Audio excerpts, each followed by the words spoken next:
একটা কৌশলের খেলা এবং এই খেলায় এই মুহূর্তে বাংলাদেশের প্রধান দুটি রাজনৈতিক দল বিএনপি এবং জামাত, তাদের মধ্যে যে প্রতিযোগিতা চলছে এবং সেই প্রতিযোগিতায় জামাত যে বিএনপিকে কিভাবে নাস্তানাবুদ করছে এবং কিভাবে জামাত রাজনীতির যে একটা পর্যায়, সেই পর্যায়ে তারা পৌঁছে গিয়ে বিএনপিকে ক্রমাগত পেছনের দিকে ঠেলে দিচ্ছে, তার ইতিবৃত্ত নিয়ে আজকের এই ভিডিওতে সংক্ষেপে আলোচনা করার চেষ্টা করব।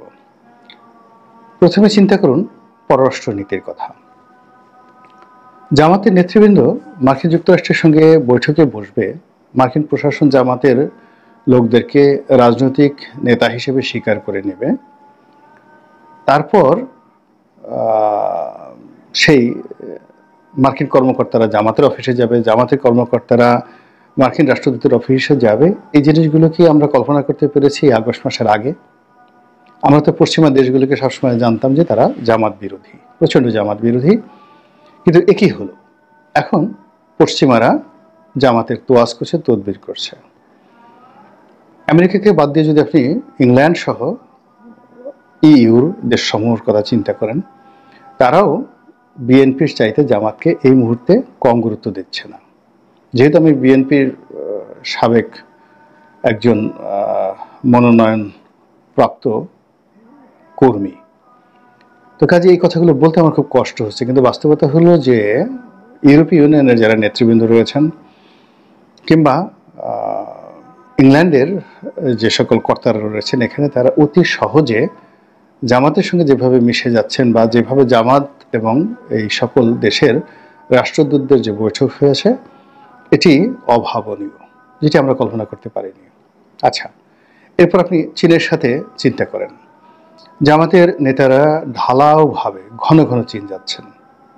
আবার চীনের যারা বাংলাদেশে কর্তা ব্যক্তি আছেন, বিশেষ করে যে সকল পলিটিক্যাল লোকজন আছেন, তারা জামাতের নেতাদের সঙ্গে দেখা করছেন, তাদের অফিসে যাচ্ছেন, ইনক্লুডিং রাষ্ট্রদূত। এবং তার চেয়েও বড় ব্যাপার হলো চীনের অনেক গোয়েন্দা কর্মকর্তা, সামরিক বাহিনীর কর্মকর্তা, তারা ফ্রিকুয়েন্টলি বাংলাদেশ ভিজিট করছেন এই মুহূর্তে, এবং তারা সরকারের কৌশলগত যে সকল কর্তা রয়েছেন তাদের সঙ্গে বৈঠক করছেন, বিএনপির সঙ্গে হয়তো বৈঠক করছেন, তার সঙ্গে সঙ্গে জামাতের সঙ্গে বৈঠক করছেন। সবচেয়ে অ্যালার্মিং যে বিষয়টি সেটা হলো ইন্ডিয়া জামাতকে তাদের সেকেন্ড অপশনে রেখেছে। মানে আওয়ামী লীগের পরে জামাতকে তারা সেকেন্ড অপশনে রেখেছে। শুনতে খুব খারাপ এবং এটাই নির্মম বাস্তবতা। তো এই গেল জামাতের আন্তর্জাতিক অঙ্গনে বিএনপির সঙ্গে জামাতের যে প্রতিযোগিতা, সেই প্রতিযোগিতায় জামাতের হালচাল। এবার আসেন বর্তমান ক্ষমতার কেন্দ্র। আচ্ছা, আপনারা বলেন তো, ডক্টর মোহাম্মদ ইউনূস এবং তার উপদেষ্টাদের সঙ্গে কাদের সম্পর্ক ভালো, জামাতের না বিএনপির?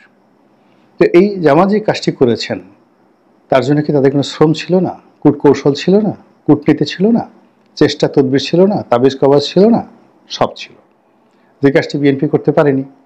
ফলে কি হলো, জামাতের সঙ্গে সরকারের যে সম্পর্ক, সেটার কন্টেম্পোরারি আরেকটি কাউন্টার সম্পর্ক হতে পারত, কিন্তু সেই সম্পর্কটা না হয়ে উল্টো এখন জামাতের কূটকৌশলে সরকার এমন সব সিদ্ধান্ত নিচ্ছে, এমন সব কাজকর্ম করছে, বিএনপির সঙ্গে সরকারের শত্রুতা তৈরি হয়ে গেছে। এই গেল এক।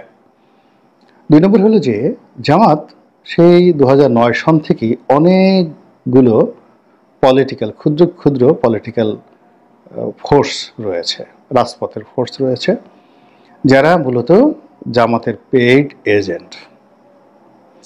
আবার বলছি, 2009 থেকে আজ অবধি এই আগস্ট পর্যন্ত অন্তত পক্ষে 100-র উপরে ছোট ছোট সংগঠন, ব্যক্তি যারা নিয়মিতভাবে জামাতের টাকায় সংসার চালিয়েছে, জামাতের টাকায় দল চালাচ্ছে এবং জামাতের টাকায় আগামীতে ইলেকশন করার, মন্ত্রী এমপি হওয়ার যারা স্বপ্ন দেখে, এই লোকদের একটা বিরাট অংশ একেবারে জনাব তারেক রহমান সাহেবের আপার চেম্বারে ঢুকিয়ে দেওয়া হয়েছে।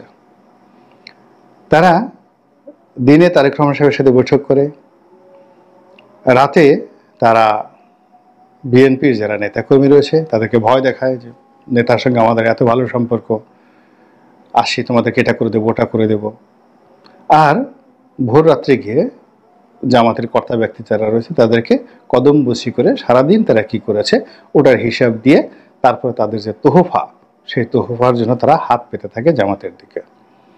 তো এই যে বিএনপির একটা লোককেও জামাতের অভ্যন্তরীণ খবর সংগ্রহ করার জন্য, মন মানসিকতা করার জন্য বা জামাতকে বিভ্রান্ত করার জন্য বিএনপির একটা সিঙ্গেল লোক বিএনপি আজ পর্যন্ত তৈরি করতে পারেনি, নিয়োগ করতে পারেনি। অন্যদিকে আওয়ামী লীগের লোক বিএনপিতে ঢুকিয়ে দেওয়া হয়েছে, জামাতের লোক বিএনপিতে ঢুকিয়ে দেওয়া হয়েছে ডাইরেক্ট। এরপরে জামাতের পেইড লোক বিএনপিতে ঢুকিয়ে দেওয়া হয়েছে। ফলে কি হলো, এই যে একটার পর একটা বিপর্যয়, একটার পর একটা সিদ্ধান্তহীনতা এবং একটার পর একটা অন্তর্দ্বন্দ্ব এবং কলহ বিএনপিকে যেভাবে গ্রাস করেছে, সেটা দেখে জামাতের লোকরা রীতিমতো বগল বাজাচ্ছেন, আনন্দে বগল বাজাচ্ছেন। গেল এই হলো রাজনৈতিক দলের কূটকৌশল। এরপরে যদি আপনি চিন্তা করেন প্রশাসন, আচ্ছা আপনি বলেন তো সিভিল সার্ভিসে বড় বড় পদ কয়টি আছে?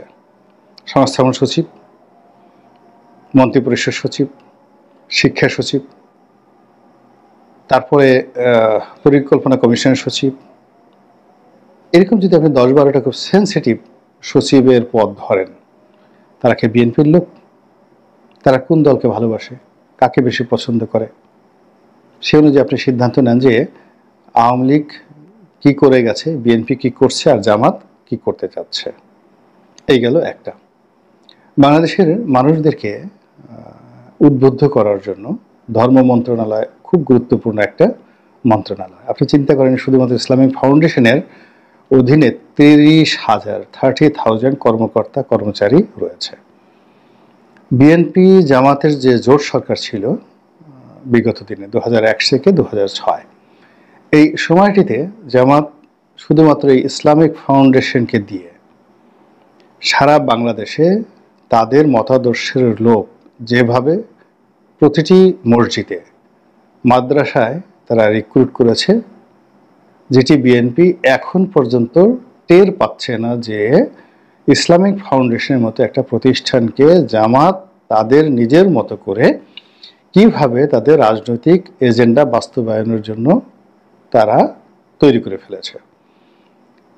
তো সেই ইসলামিক ফাউন্ডেশনকে জামাত মুক্ত করার জন্য 2009 থেকে 2025 পর্যন্ত সর্বোচ্চ চেষ্টা করেছে আওয়ামী লীগ সরকার, এবং তাদের একজন ডিজি ছিলেন শামীম মোহাম্মদ আফজাল।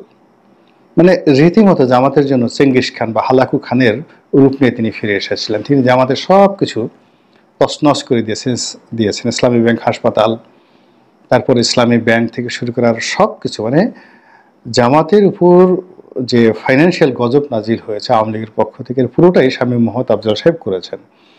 কিন্তু এত কিছু করার পরও মসজিদের খুতবা তিনি বন্ধ করতে পারেননি। মসজিদে, মাদ্রাসাতে জামাতের যে প্রভাব, সেটা আওয়ামী লীগ কিছুই করতে পারেননি।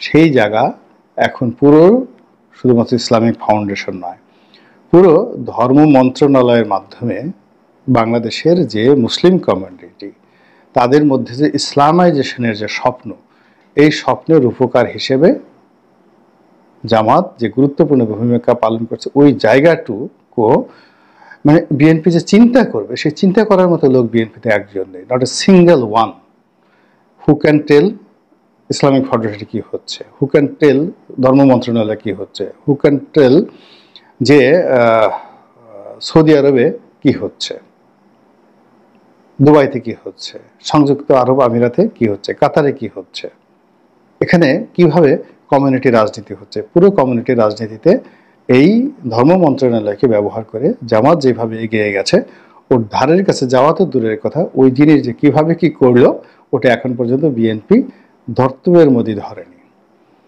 জামাত যে কাজটা করছে বিএনপিকে ঠেলে ঠেলে, মানে আছে না, মাখনগুলো খাচ্ছে জামাত, আর ঘোলগুলো, মাখন তুলে নেওয়ার পর যে ঘোলগুলো থাকে, সেই ঘোলগুলো বিএনপির দিকে ঠেলে দিচ্ছে। আর সেই ঘোল খাওয়ার জন্য বিএনপির নেতাদের মধ্যে যে হুড়োহুড়ি, মারামারি, কাটাকাটি হয়েছে, যার ফলে 100 লোক মারা গিয়েছে, শুধুমাত্র দলীয় অন্তর্দ্বন্দ্ব মানে কোন্দলে এবং কোলাহলে জামাতের কয়জন লোক মারা গেছে।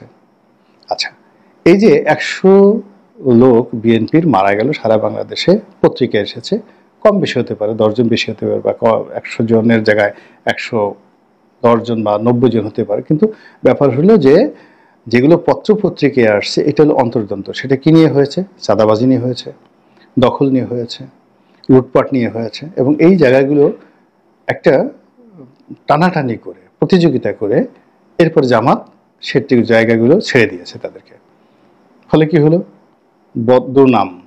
বদনাম প্রায় সব কিছুই বিএনপির মাথার উপর এমনভাবে ভর করেছে। এখন বিএনপির শীর্ষ নেতাদের কে এই গত 10 মাসে কয়টা গাড়ি কিনলো, তারপরে কে কয়টা জামা কিনলো, কার ঘড়ি কেমন, হঠাৎ করে তার পারফিউম আসলো কোত্থেকে, এই বিষয়গুলো নিয়ে সামাজিক মাধ্যমে যে ব্র্যান্ডিং হচ্ছে, এসবই তো জামাতের লোকজন করছে। আর এটার উত্তর দেওয়া তো দূরের কথা, এই বিষয়গুলো যে কিছু একটা করণীয় রয়েছে এটা বিএনপির মাথায় এখন পর্যন্ত ঢুকেনি। ফলে তাদের একেবারে শীর্ষ নেতৃত্ব তিনি কি গাড়ি ব্যবহার করছেন গত 10 মাসে, গাড়ির মডেল কত, নম্বর কত, গাড়ি এত চকচক করে কেন, এই সমস্ত বিষয়গুলো সামনে চলে এসেছে। সামনে চলে আসছে হাওয়া ভবন, সামনে চলে আসছে খাম্বা, সামনে চলে আসছে সব কিছু যা কিনা বিএনপিকে ডুবিয়েছিল। এবং এই কাজগুলো এত চমৎকারভাবে করা হচ্ছে যেটির কোনো ক্লু বিএনপি এখন পর্যন্ত ধরতে পারেনি এবং এটাকে মোকাবেলা করতে তারা পারেনি। এখন ফলে কি হলো দেখেন, জামাতের সাথে তাদের যে শত্রুতা এটা তো আছেই। অন্যদিকে এখানে জামাত আওয়ামী লীগের মতো একটা বৃহৎ শক্তিকে নিউট্রাল করে ফেলেছে। আগামীতে যদি আওয়ামী লীগ বন্ধুত্ব করতে চায় তাহলে তারা বিএনপির পরিবর্তে জামাতের সঙ্গে করবে। এমনকি বিএনপির পরিবর্তে তারা ডক্টর মোহাম্মদ ইউনূসের সঙ্গে বন্ধুত্ব করবে। এই কারণ হলো টেকনাফ থেকে তেঁতুলিয়া পর্যন্ত এ যাবৎ যতগুলো আওয়ামী লীগের বিরুদ্ধে মামলা হয়েছে, যা কিছু হয়েছে, এখানে ঠেলে ঠেলে আওয়ামী লীগের বিরুদ্ধে বিএনপিকে দাঁড় করিয়ে দেওয়া হয়েছে। আওয়ামী লীগের লোকদের যত ক্ষয়ক্ষতি হয়েছে, যা কিছু হয়েছে, সেখানে ঠেলে ঠেলে বিএনপি লোকদেরকে দেওয়া হয়েছে। ফলে তৃণমূল থেকে শুরু করে একেবারে ঢাকার সব জায়গাতে স্বার্থের যে সংঘাত, সেই সংঘাতের জায়গাতে বিএনপি এবং আওয়ামী লীগ মুখোমুখি দাঁড়িয়ে গেছে। কৌশলগত কারণে আওয়ামী লীগ টু শব্দ করছে না, কিন্তু জামাত কৌশলগত কারণে প্রথমে বলছে আমরা আওয়ামী লীগকে ক্ষমা করে দিলাম, পরবর্তীতে কথা উইথড্র করেছে, কিন্তু এটা ছিল আওয়ামী লীগের জন্য একটা বিরাট বার্তা যে আমরা তোমাদের সাথে বন্ধুত্ব করতে চাই, সমঝোতা করতে চাই। এবং যেহেতু তারা ডক্টর মোহাম্মদ ইউনূসের খুব কাছাকাছি আছে, কাছাকাছি থাকার কারণে কি হলো, তারা ডক্টর মোহাম্মদ ইউনূসের সঙ্গে আওয়ামী লীগের একটা সমঝোতা ইন্ডিয়ার মাধ্যমে করেও দিতে পারে। ফলে এখানে বিএনপি যে রাম ধরাটা খাবে, ঠিক সেই যে রাম ধরাটা তারা 111-এর সময় তারা খেয়েছিল। আপনারা বিশ্বাস করেন যে 111-এর সময় যখন মঈনুদ্দিন সাহেব, ফখরুদ্দিন সাহেব, তারা তো সব বিএনপির লোক, তারা সবাই বিএনপির লোক, তারা যখন ক্ষমতা হস্তান্তরের বিষয় আসলে তখন তারা প্রাণান্ত চেষ্টা করেছিল বিএনপির সঙ্গে একটি সমঝোতা করার জন্য এবং বিএনপির হাতে ক্ষমতা দেওয়ার জন্য, কিন্তু বিএনপি সেটা গ্রহণ করতে পারেনি। বিএনপি ট্রেন মিস করেছে। একই অফার যখন দ্বিতীয় পর্যায়ে শেখ হাসিনার কাছে যায়, তিনি চোখ বুজে সমস্ত শর্তগুলো মেনে নিলেন। 111-এর কুশীলবদের তারা যা যা চেয়েছে সব কিছু মেনে নিলেন। তাদের সেফ এক্সিট দেওয়া থেকে শুরু করে নিরাপত্তা দেওয়া, এবং যারা শেখ হাসিনাকে ক্ষমতায় বসিয়েছে কিংবা একাগারের সময় শেখ হাসিনার প্রতি যারা ভালো ব্যবহার করেছেন, সে সকল আমলা, সে সকল পুলিশ কর্তা, সে সকল সামরিক কর্তা, শেখ হাসিনা গত 15 বছরে সবাইকে আর্থিকভাবে, রাজনৈতিকভাবে, সামাজিকভাবে প্রতিষ্ঠিত করেছেন। আমি নাম বললাম না, অন্তত 1 ডজন 11-এর কুশীলব বাংলাদেশের বিভিন্ন সেক্টরে শেখ হাসিনা এস্টাবলিশ করে দিয়েছে। অথচ এই লোকগুলো সবাই বিএনপির কাছে গিয়েছিল। তো এইরকম যে এখন রাজনীতির আন্ডারওয়ার্ল্ডে তলে তলে নানা রকম সমীকরণ হচ্ছে, সবার সঙ্গে সবার বন্ধুত্ব করার যেমন সুযোগ তৈরি হচ্ছে, আবার সবার সঙ্গে সবার শত্রুতার একটা উপলক্ষ তৈরি হয়ে গেছে।